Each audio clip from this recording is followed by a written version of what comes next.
Might we see you in a relationship with a woman? Look, I'm just out of a marriage, so I'm not rushing into a relationship with anyone anytime soon. I'm enjoying being my own person for a while. But not ruling it out. Holy mackerel! Did you see the news? The most surprising, shocking news I think I've ever heard. Nicola Sturgeon is a big fat lesbian, said no one ever. This was, I think, the worst kept secret in Scotland.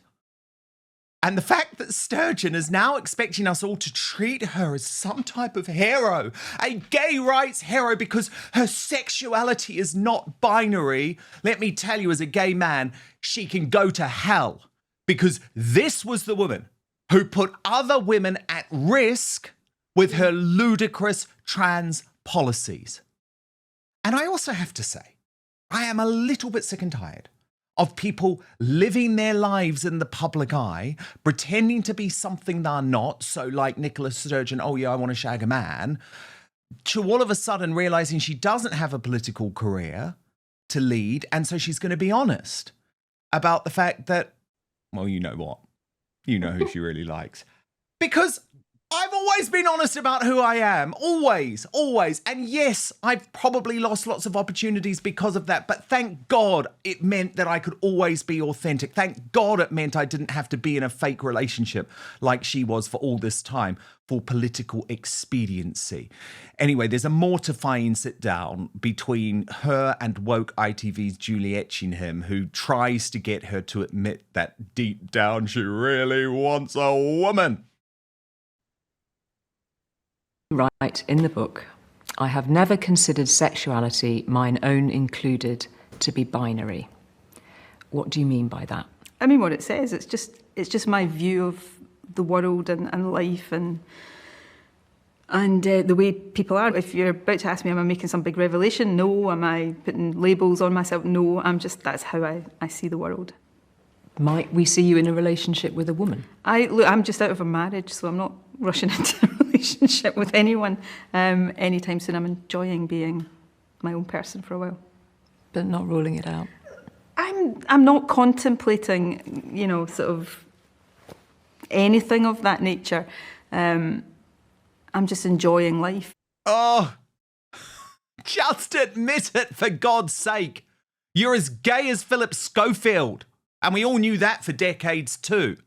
And indeed, the reason that we shouldn't be celebrating you is because you disgustingly put your own, not lesbians, women, at risk by deciding that men would be able to be housed with them, a decision which she has finally, after bullying, by the way, so many people like J.K. Rowling for so many years, has finally admitted was a big mistake. Watch.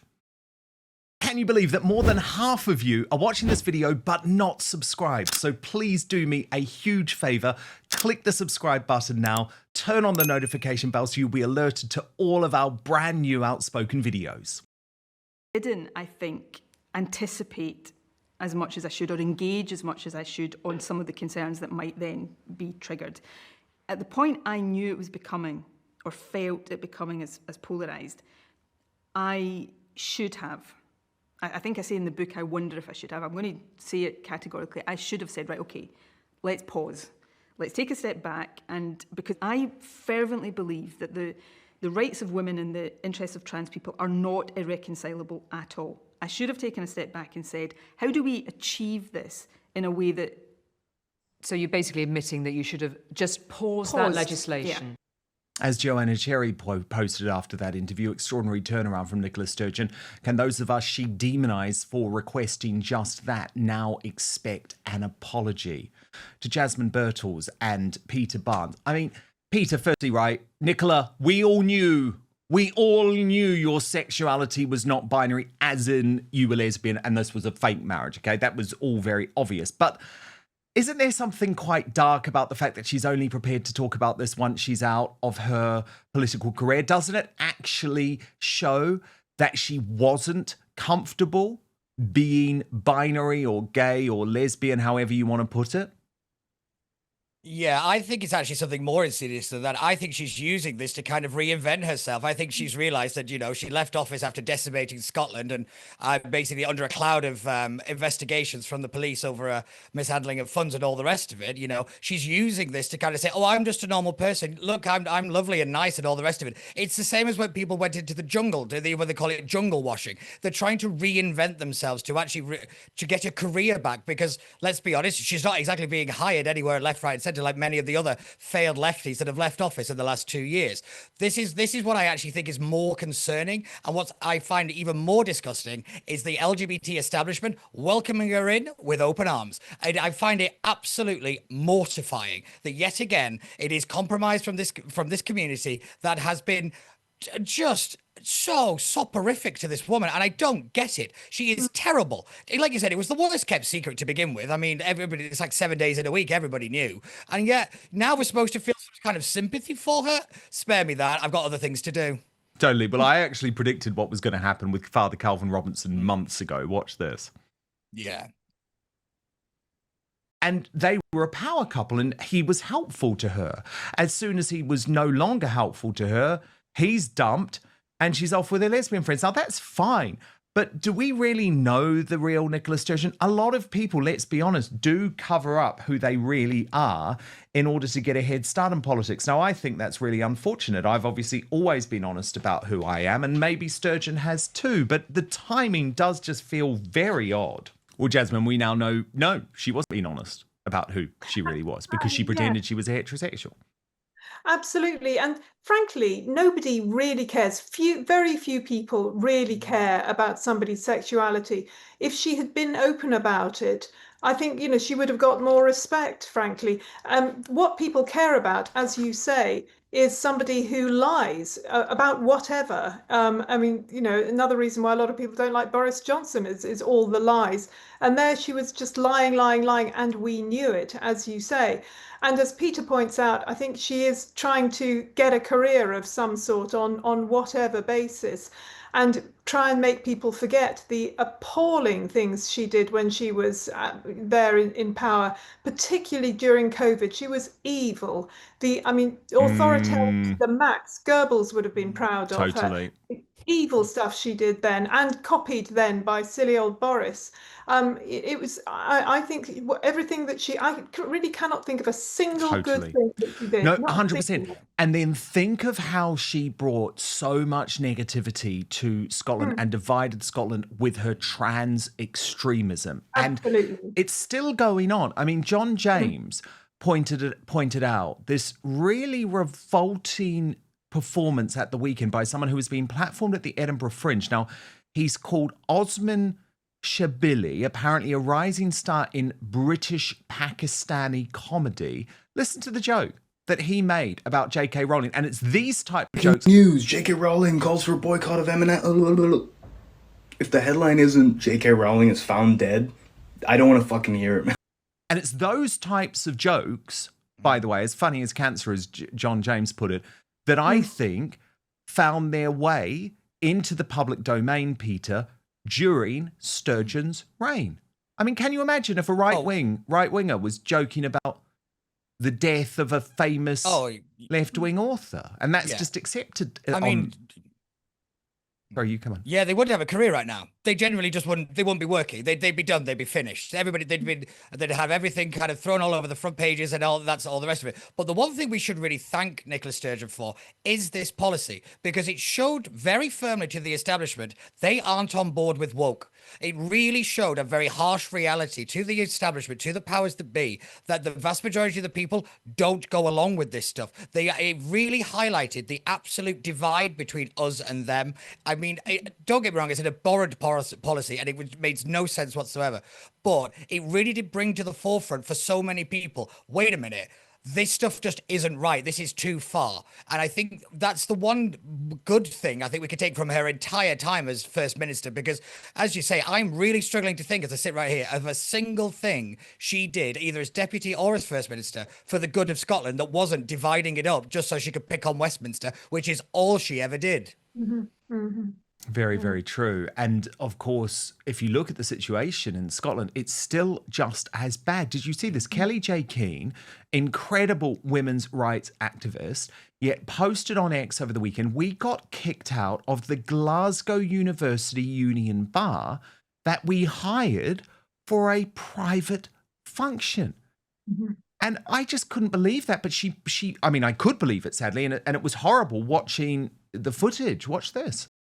But first, these days we're living through economic whiplash, soaring prices, vanishing savings, and headlines that seem designed to confuse more than inform. Now, we're told this is all normal, that history's been rewritten for our own good, and that embracing these changes is the only path forward. But every outlet tells a different version of reality, and the so-called fact checkers are just enforcing the approved narrative. But luckily, there's a solution. It's ground news, hands down. The easiest way to stay informed, because it cuts through all the spin, all the bias, so you can actually see what's going on and then make up your own mind. So I have it on my phone, as an app, and in my bookmarks online, because it's become so essential to my daily life. See for yourself, by the way, at ground.news/outspoken. But I want to show you this incredible website and app in action before I tell you about today's deal. So let's use the very controversial story of the UK pop star, washed up pop star that is, using her BBC podcast with fellow presenter and close friend Makita Oliver, equally awful, claiming she doesn't know how many abortions she's had before settling on 4 or 5. So what Ground News allows you to do is clearly in one place over 60 sources, 67 sources in fact, covering the story. And then it instantly shows how the story is being covered by the media, broken down by whether the organisations lean to the left or the right. This is what's called the bias distribution chart. Then you scroll down and can literally see every headline about the story immediately, along with the political bias and ownership of the publication. So most of the coverage here is from outlets on the right, because the left decided to shy away from covering such casually offensive comments. When looking at the headlines individually, the left-wing outlets that did cover the story tried to do so with sympathy. We Got This Covered praised her for challenging taboos. The Daily Mirror described it as a heartfelt admission. And Metro News went all out, arguing you can't judge Lily Allen's abortion confession and be pro-choice. But the coverage on the right-leaning outlets, far more strident. Fox News honed on the fact she was laughing during the confession. The Western Journal dismissed her boast as revolting. And The Spectator declared we should be outraged by Lily Allen's 4 or 5 abortions. Now, my favourite feature of Ground News is their blind spot feed, because what this does is every single day surface upwards of 20 stories that receive the majority of coverage from one side of the political spectrum. If you love the news, like I do, this blind spot feed is the best way to get a balanced perspective on what's really happening in the world. So go to ground.news/outspoken or scan the QR code on the screen to subscribe today. And check this out, you will get 40% off the same Vantage plan that I use for unlimited access. That's ground.news/outspoken. But now, back to the show. No worries, we're going to talk to them as well, actually. It's one of those things where everything's been quite confrontational towards our staff since I left the room last. You have evidence of that? Where's the evidence? I'm afraid we do have it on CCTV. Yeah, but you don't. Do you have sound? And we do also have multiple evidences no, but of this. Yeah, I think you're just talking to me. It's one of those things where I am going to have to leave. I mean, just unbelievable, because it was so obvious. I mean, what were they doing? They're a group of lovely women. They're exactly the type of people that you would want to have at the Glasgow Student Union. So we know that they were being booted out because of their views. Now, Kelly J wouldn't leave even once the police were called. Watch her inspiring speech. Once you've asked someone to leave, even if you're just a friend, right, and you just want someone to leave just because you don't like their face, you can do that. And we have to leave. So what I intend to do, because, as I just explained just now, this happens to women far too much. It's actually criminal in the minds of these very weak individuals. In this university. In this university. So, I, for one, am not going to leave. I don't judge anyone who doesn't want to do that. I will wait for the police to come, and then I'll follow their instructions. Jasmine Birtles, this is the sense of sort of fear and loathing if you are someone who believes in women's rights that you have to deal with in a Scotland, all created, I believe, by scheming Sturgeon. But wasn't that terrible what happened to Kelly J and her brilliant TERF allies?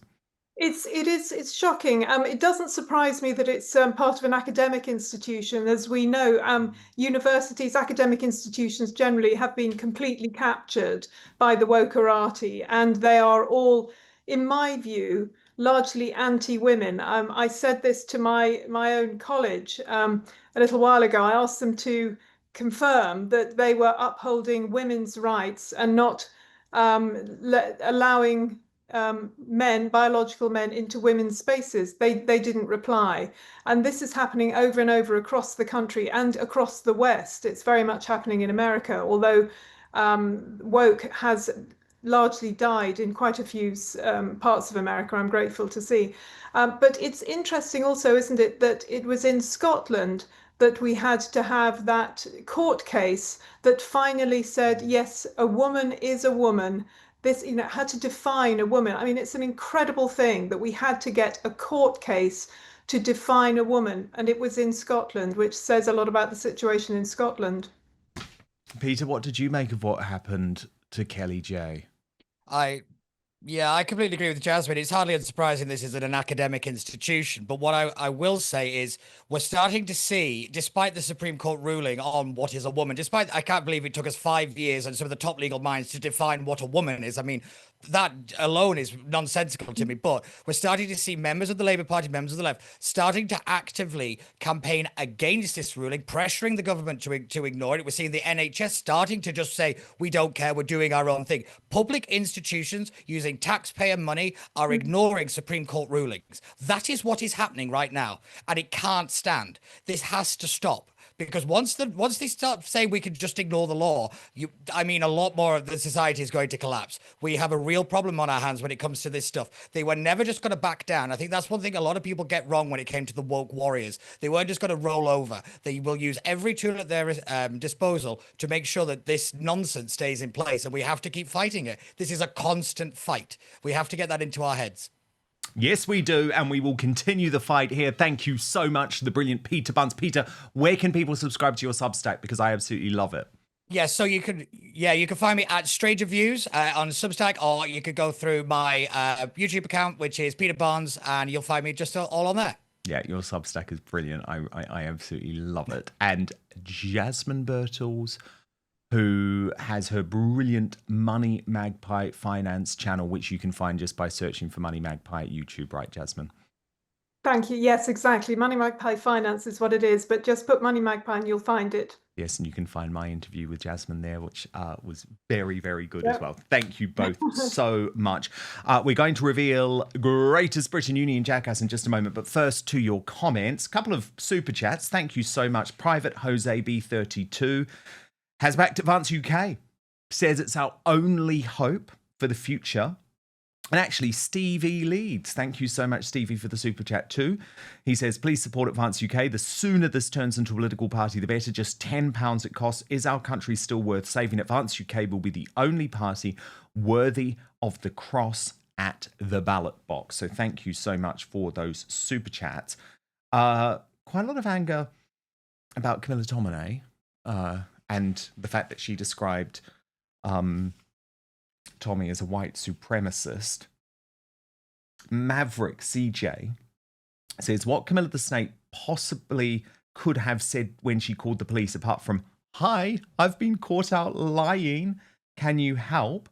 White Rose Republic says, we have plenty of receipts for Camilla now. We know what she is.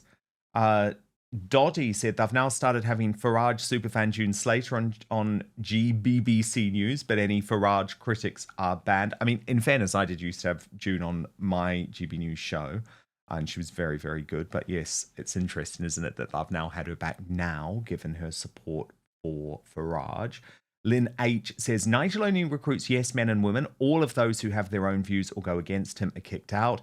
The people he is filling the party with aren't for me. Nigel is a good campaigner. That's it. And on the issue of Ant Middleton running as an independent for the Mayor of London, John Bateson says, when it comes to London Mayor voting, I hope the people get out and vote for Ant, or you'll end up with Khan again. Well, what's interesting is it's not going to be Khan. He knows the game is up. He will never win again.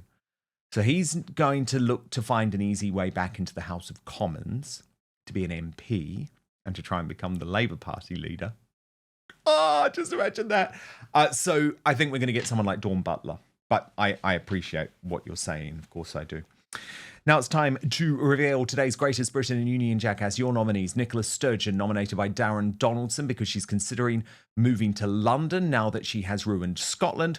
Camilla Tominey, nominated by Slim Douglas for calling Tommy Robinson a white supremacist. And Benjamin Butterworth, nominated by Nick Cass for calling for censorship of views opposed to those in his lefty playbook. Okay, let's get to the results. With 21%, it is Scheming Sturgeon in third place. On 24%, Benjamin Butterworth. But wow, you don't like her white supremacist comments against Tommy Robinson. 55% of you making Camilla Tominey Monday's Union Jackass. And today's Greatest Britain, Andrew Lowney, nominated by Kizzy Politics for holding his own while being ambushed by Jacob Rees-Mogg on GB News. Thank you so much for watching Dan Wootton Outspoken. Please click on my face just to the bottom left to subscribe to this brand new independent news source and turn on the notification bell so you'll be alerted to our brand new live shows, uncancelled interviews, and special royal episodes. Outspoken is also now available as a podcast, so you can listen to the show every weekday on the go, wherever you are.